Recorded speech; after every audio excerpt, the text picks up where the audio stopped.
Czy zamknę kanał po dzisiejszym odcinku? Powiem Wam tak.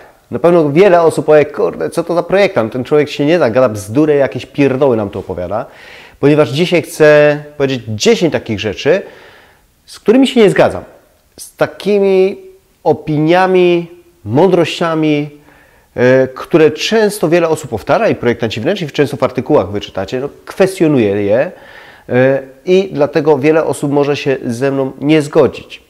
Dajcie oczywiście znać, czy uważacie, że nie do końca mam rację, czy stwierdzicie tak, w sumie coś w tym jest, co mówisz. Ok, ja nazywam się Marek Słowacki, bardzo Cię proszę, przyciśnij przycisk subskrypcja, dzwoneczek, jeżeli tego jeszcze nie zrobiłeś, jeżeli chcesz, żeby ten kanał trwał, daj łapkę w górę, zapraszam Cię do mnie na Instagram i na TikTok. Ok, zaczynamy.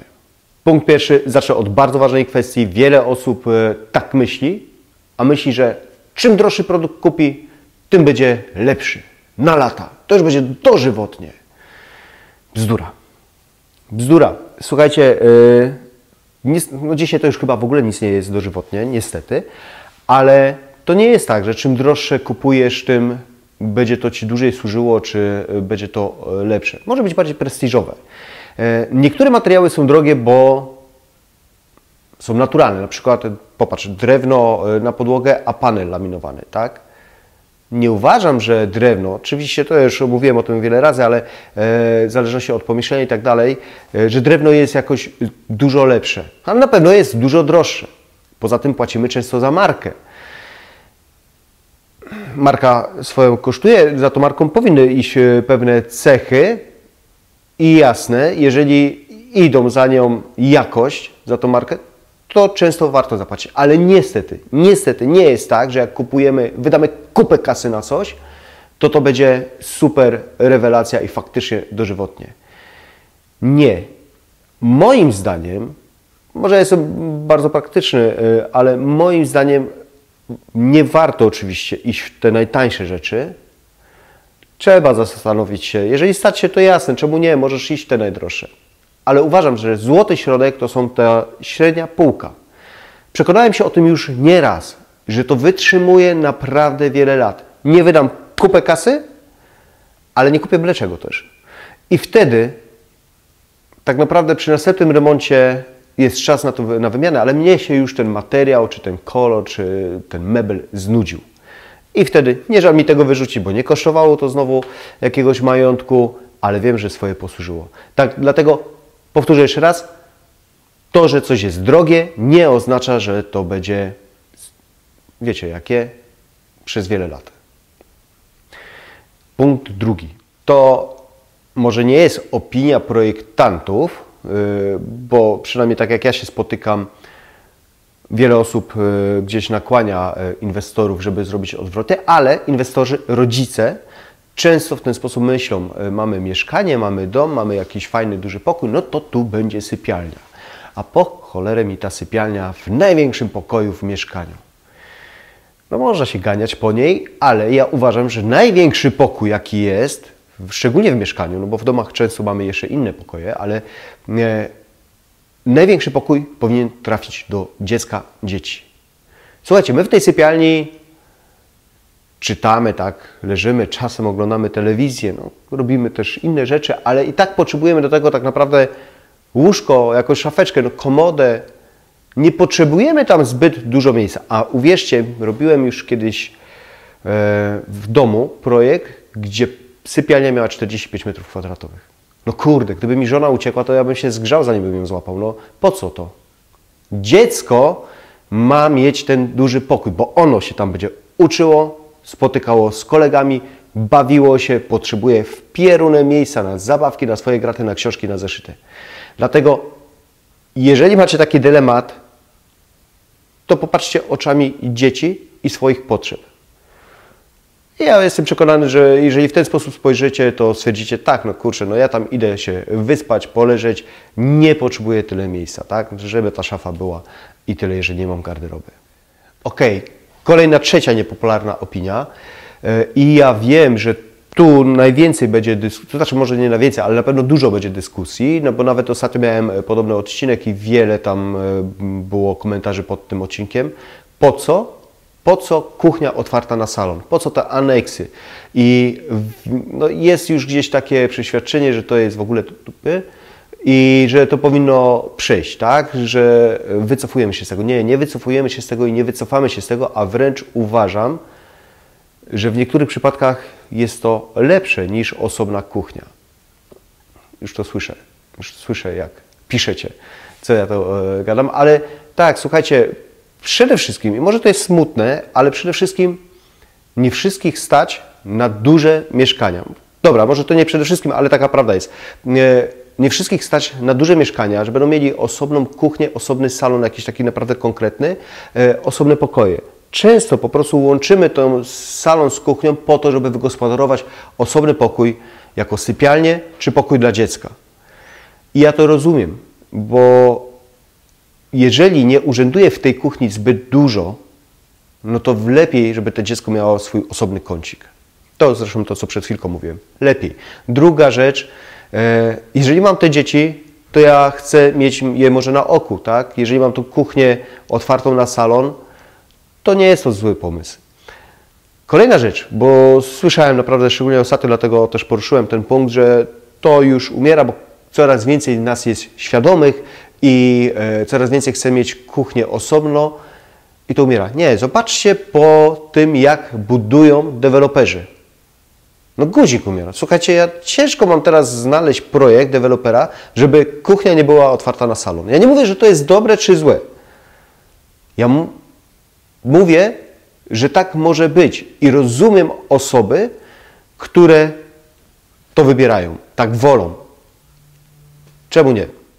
Ok, czwarty punkt, który kwestionuję i tu powiem tak, to nie tylko jest taka opinia, ale tak naprawdę w 95% tak zawsze robimy. O co chodzi?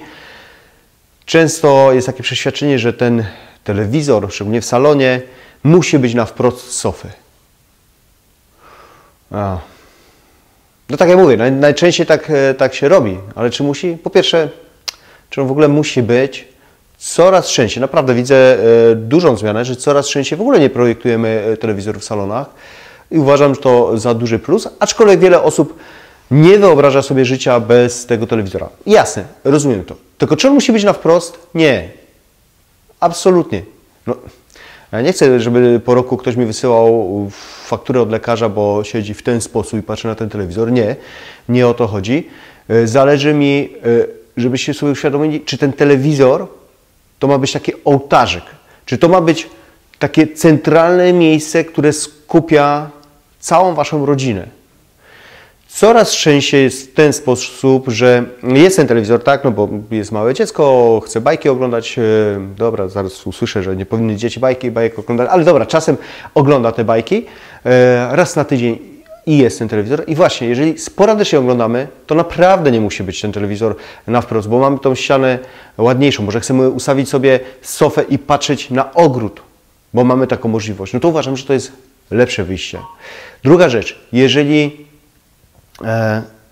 jest taka możliwość, przecież mamy teraz wysięgniki do telewizorów. Możemy tak zrobić, żeby on był gdzieś, teraz nawet są ukryte telewizory, ukryty, a nie, że ten ołtarzyk jest zrobiony, pięknie postawiony i my zawsze się na niego patrzymy, a jak już się patrzymy, no to fajnie by było włączyć ten telewizor, a nie porozmawiać wśród rodziny. Dobra, to jest akurat nie na ten kanał, ale tak jak mówię, nie zawsze telewizor musi być na wprost sofy, na której najczęściej siedzimy.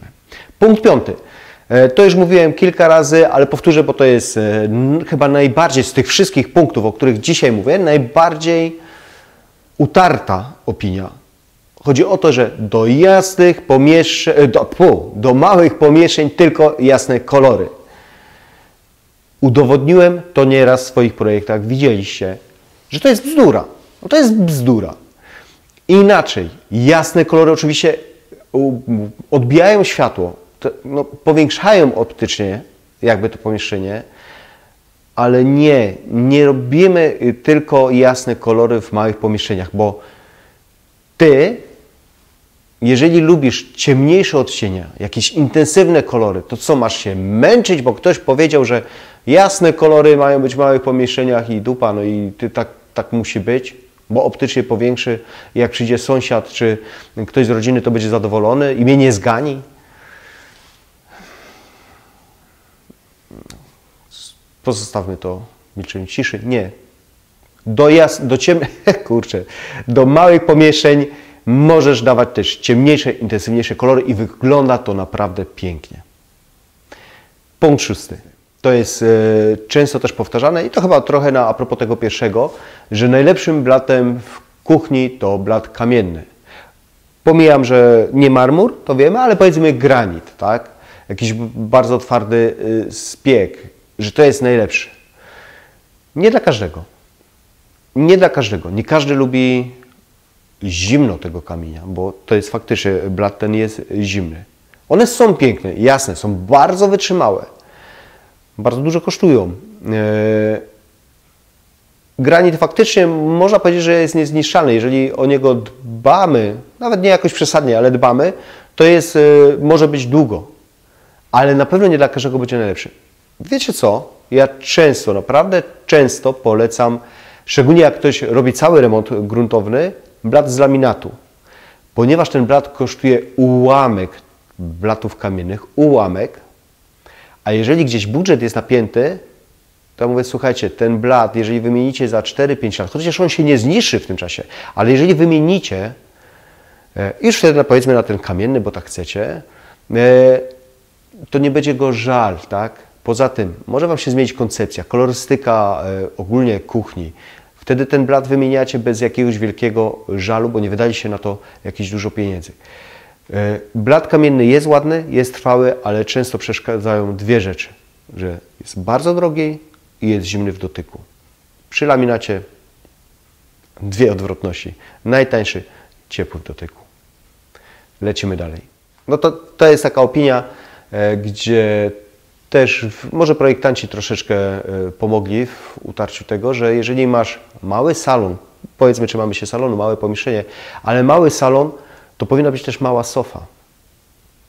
No, a jeżeli ja jestem taką osobą, która uwielbia na tej sofie leżeć, jest nas dwójka, już nie mówiąc o rodzinie, każdy chce się wyłożyć.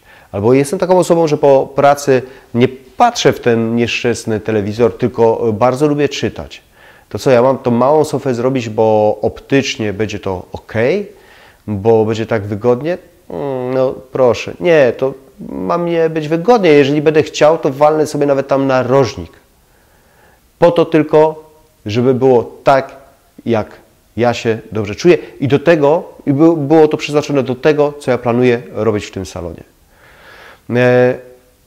Często jest gdzieś tak, nawet jak projektuję i ja mam akurat taką swoją ankietę, ludzie wypisują mi różne rzeczy tam i piszą właśnie, że chcą z rodziną się spotykać i tak dalej na tej sofie, a później zaprojektuję, zaproponuję jakąś większą sofę, ale nie, no to powie pan, panie Marku, no to tak nie pasuje, nie? Taki duży klocek. Zastanów się, na co, do czego to pomieszczenie będziesz przeznaczać. Jak często się tam będziesz spotykać, rozmawiać i tak dalej. W ten sposób. Wizualna sprawa i jasne, oczywiście to jest bardzo ważna kwestia, ma się podobać, ale ma być też funkcjonalnie. Kolejny punkt. Do tej kwestii przekonują nas najbardziej producenci. Że jeżeli robisz remont, budujesz dom, to musisz być na czasie. Musisz przelecieć wszystkie Instagramy, wszystkie Pinteresty, po prostu dzień i noc przeglądać te wszystkie inspiracje.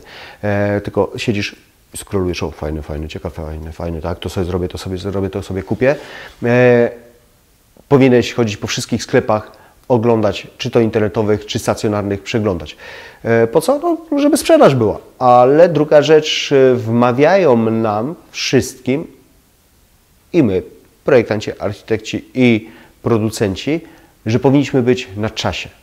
Powinniśmy być trendy. Powinno być zgodne z duchem czasu. No, uważam, że powinno być to zgodne z Twoim duchem. Tak więc jeżeli, no jasne, to nie może być miszmasz, chyba że chcesz zrobić eklektyzm, ale to nie może być bałagan stylistyczny. Dobrze wiedzieć, co akurat jest modne, szczególnie według mnie pod względem funkcjonalności i praktyczności, niekoniecznie wyglądu, Ale nie musisz się zgadzać na to, co Ci ten Instagram, te zdjęcia, te filmiki podpowiadają, czy nawet taki gość jak ja. Nie musisz się z tym zgadzać, bo to Ty masz się tam dobrze czuć, a nie ja czy dany producent. Ty masz po prostu tam, ja wiem, że to często mówię w filmach, no ale no, słuchajcie, mówię to, co uważam, tak? No, opinii swojej nie zmienię. Dlatego możesz się zainspirować niektórymi rzeczami, ale nie naśladuj, bo to jest modne. O, kropka. Kolejny punkt to też troszeczkę z farbami, ale to już nie mówię o małych czy dużych pomieszczeniach. Tak się utarło i tak się robiło przez wiele, wiele lat i w sumie dalej tak się robi przynajmniej w 90, jak nie więcej procentach, to, że sufity, słyszę w ten sposób, powinny być białe. No nie powinny być białe.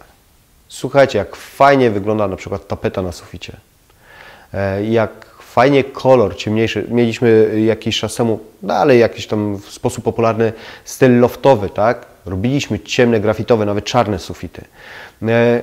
Może być. Oczywiście, że mogą być. Bardzo ładnie to wygląda. Powiem Wam tak, zresztą trochę tych projektów zrobiłem i te osoby, które, a wiem, że oglądają również te odcinki, to mogą potwierdzić, że bardzo, bardzo często mówię w ten sposób, że jeżeli mamy biały, chcemy biały sufit, to ok, ale i tak mieszamy farby z kolorem ze ścian, żeby ten sufit, mimo że na pierwszy rzut oka on będzie biały, nabrał już barwy trochę ze ścian. Te przełamanie nie jest taki wielki kontrast, nie jest takie drastyczne.